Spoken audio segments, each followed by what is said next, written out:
You know what line in Avengers Infinity War really resonated with me? When Thanos said, he called out Stark by name, and Tony goes, "You know me?" And he says, "You're not the only one cursed with knowledge." And I was like, that's right, Thanos. That's right. You and me, we're both cursed with knowledge. And what I mean by this is that whenever I see stories like this, I am a liberal. I am a social liberal, not a classical liberal. I am center left. I like Bernie Sanders. But when I see the news all day, I can tell that there's some bullshit afoot. Look, there's a lot of reasons to be concerned about Brett Kavanaugh. Cory Booker laid out a very interesting case. I haven't fact-checked him, so don't take my word for it. I'm just going to present to you what his argument was. That Trump had a list of Supreme Court, potentials. And when the Russia investigation started heating up, all of a sudden Brett Kavanaugh was introduced to this list, and then Trump chose Kavanaugh as his nominee, and Kavanaugh has written in the past that a sitting president can't be indicted. That's the argument made by Booker, okay? And so I hear that and I go, that's interesting claim. It's interesting. I have to do a lot of verification, right? So that's not really a story I've covered, so I can't say what's not or true. But I find myself to be a rather neutral individual. So you say that and I go, interesting. Okay, carry on then. Is that enough reason to say that we can't confirm Kavanaugh? Even if Trump is trying to pull some sneaky move, can we disqualify him for this? And it seems like the answer is no, you can't. Because you can only assume what Brett Kavanaugh actually believes. You can't claim that he's going to do this. And we don't even know if Trump's going to be indicted. In fact, a lot of people would say it's ridiculous. Of course he won't be. Because out of all the indictments and convictions and everything that's happened in the Mueller investigation so far, there's been no collusion. However, now we're hearing these accusations. So on my main channel, I made a video, and I didn't even know how to talk about this because I feel like the accusations against Kavanaugh have gone from like, whoa, that's kind of bad, whoa, that's weird, to what the fuck? The first claim that he pinned down this woman, put his hand over her mouth and groped her, it's like, whoa, that's serious. That's pretty serious, right? So you're like, oh, you're coming up on the scale of like really bad behavior, but look, we have no evidence, innocent until proven guilty. I'm sorry if this really happened to Christine Blasey Ford. We have to be able to have evidence beyond a reasonable doubt. We have to. And right now we have her word, and we have Mark Judge and Kavanaugh saying it didn't happen. So there you go. But then people said, what about other people at the party? It's like, oh, okay, all right. I'm willing to entertain this. Find these people and ask them if there's other witnesses. But they all claimed to not remember. They claimed they didn't even, one woman said she didn't even know Brett Kavanaugh. So that at this point I'm like, all right. Let's move on. And you're the next claim that a woman said that Kavanaugh exposed himself to her. And I'm like, okay, that's weird. It's not as bad as pinning a woman down, but that's sounds like drunken high school or college behavior. But then the woman apparently said that she didn't even remember if it was Brett who did this, and she was drunk at the time. And I'm like, oh, okay, well, if you're not sure. But apparently after several days of talking with her lawyer, she finally confirmed through her memory that yes, it did happen. Unfortunately, she called a bunch of her classmates, couldn't confirm any of it, and the New York Times couldn't confirm any of it. And so at this point, I'm like, all right, I'm making a video. This is it. This is ridiculous. Look, man, I mean, maybe I'm supposed to be tribal and just play the dirty game, but I'm not going to do it. Now we have this story, okay, from Julie Swetnick, and I made the main channel video about it, where it's like rampant gang rape happening at the school, and I'm like, holy fucking shit. The claims just went things are really bad, this guy's weird, to woo, we're talking hardcore horror movie-esque scenarios where men have lined up outside of a room waiting for their turn to gang rape a woman. I'm like, dude, this is like Saw. This is like some fucked up horror movie. That's the craziest thing I've ever heard. If they could prove a story like that, that would be an international incident. You'd have countries being like, did you hear about the rape school? And how these guys for years would drug women, drag them into rooms and wait outside in a line? That's nuts. Holy shit. And that's why I'm not saying it didn't happen. I'm just saying extraordinary claims require extraordinary evidence. And you know what? I'm out. I made a video on my main channel because I want to talk about how 4chan was influencing the Avenatti thing and how this led into there actually being a third accuser. But after reading through this, I'm like, dude, get me the fuck out of here. I have no idea how to even talk about this complete and utter nonsense anymore. Listen, man, there are people looking at Kavanaugh's yearbook at boofing, I think it's called, and devil's triangles. We've literally gone from Kavanaugh may have held a woman down at a party to he literally shoves drugs up his ass into his rectum while he has three ways with two guys and then lines up outside of bedrooms where they've drugged women and like, whoa, what the is I? So anyway, I have a story pulled up, and I think I should read from it. It's from Campus Reform just the other day. Class canceled, students excused for Kavanaugh accuser's moment of silence.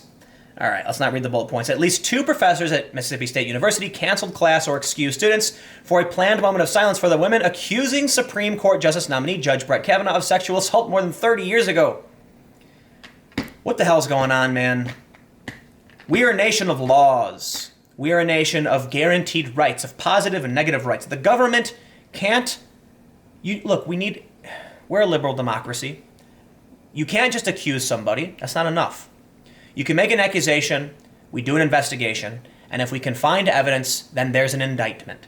And then you will go to trial, and you'll stand before a judge, and if there is no evidence beyond a reasonable doubt, you're free to go. Because we can't punish the innocent.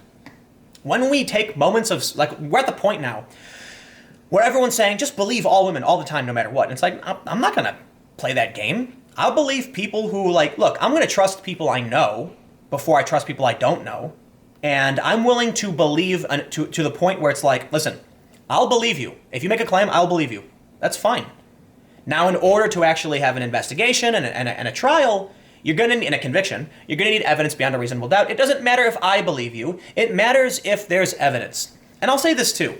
To the people who are saying, listen and believe, and the criticisms I've had to an extent, I think listen and believe can be a fair statement. Just because you believe someone doesn't mean you're going to imprison someone else. If someone comes to me and says, Kavanaugh did this, I'll say, I believe you. Now, in order to convict him, we're going to need evidence beyond a reasonable doubt. I think that's fair.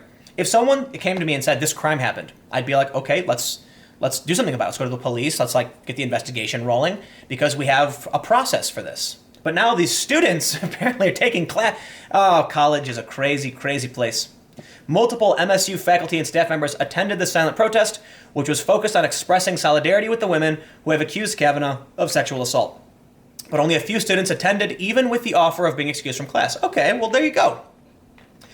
I hope that, when we look at stories like this, when we look at Evergreen having their enrollment drop by I think it's something like 50 to 70%, depending. I've had people say that they're down from 1,000 to 300. Some people have said 800 to 300. So it's between half, 60 to 70% enrollment is down for freshman year. When I see that, I'm like, maybe young people aren't insane. Maybe they're not all like this. Maybe we're only seeing the fringe extremists, the illiberal reactionaries that are coming out. These, look, illiberal. It is not liberal to want to imprison someone without evidence. That is illiberal. That is authoritarian. Authoritarians tend to believe that it is better that an innocent person suffer than a guilty person goes free. And liberals believe the inverse. It is better that guilty people go free than innocent suffer. If you're going to have someone who says, it doesn't matter if the man's innocent, we've had enough of this, 200 years, the pendulum doesn't swing that other way. That's not a good thing. We're not for that. So basically, they're saying they believe survivors and all that stuff. Apparently, they left class because accusations were made, which to me is just it's the coddling of, what is it? There's a book or something called The Coddling of the American Mind. Colleges are businesses. And what I think is happening is that when students come there, the college says these are our customers, and the customer is always right. Then when the customer complains, they say, the customer is always right, so we're going to give you exactly what you need. One day off to have a moment of silence for the accusations made against Brett Kavanaugh. And you know what ends up happening? I think politicians are like, we can use this. We can use this to win and jam up the guys we don't like. So I feel like when you see these smears, these hit pieces, when you see stuff like this, there are people who know full well it's ludicrous, it's absurd. I mean, listen, if we're going to have 4 or 5 people claim they weren't at the party when others say they were, 2 people in the room claim it didn't happen, what do you want us to do, man? You can't come up to me and claim the sky is purple when I say, can you corroborate that? You go, no. I'm going to be like, okay, well, what do you want me to do about that? I'm not going to take action off of your opinions if you can't prove them. We used to, the left used to be pro-science. Now they're anti-science, saying you can be healthy and fat and, a bunch of other crazy things like that. And especially when it comes to gender. And then, now we have the left saying free speech is bad. So here's the thing. I'm going to end with this. First of all, let me say colleges are crazy. This is ridiculous. I'm probably not going to talk about Kavanaugh accusations. I'll talk about it when he gets confirmed or something, but holy goddamn shit. I don't even know how to talk about this story. I read through the statement. This woman, Julie Swetnick, she swore under penalty of perjury. You know, some people have said, yeah, well, you can't prove her memory is false, so she'll never get in trouble for it anyway. And I'm like, let me go back. Vox ran a story where a woman claimed that she was an expert on false rape accusations, and she said she knows false stories when she sees it because they tend to be extreme and overly exaggerated. Okay. The first story from Christine Blasey Ford seems plausible. Ooh, did he get drunk at a party and like hold a girl down and do that? That sounds like something a drunk dude might do. Then when you have this next claim where it's like he exposed himself, I'm like, yeah, that seems way more plausible. Like a dude just pulled his pants down or something. But now you've gone and made the story about women being dragged into bedrooms, drugged, while guys waited in line to gang rape them. It's like, whoa. We jumped the shark here, man.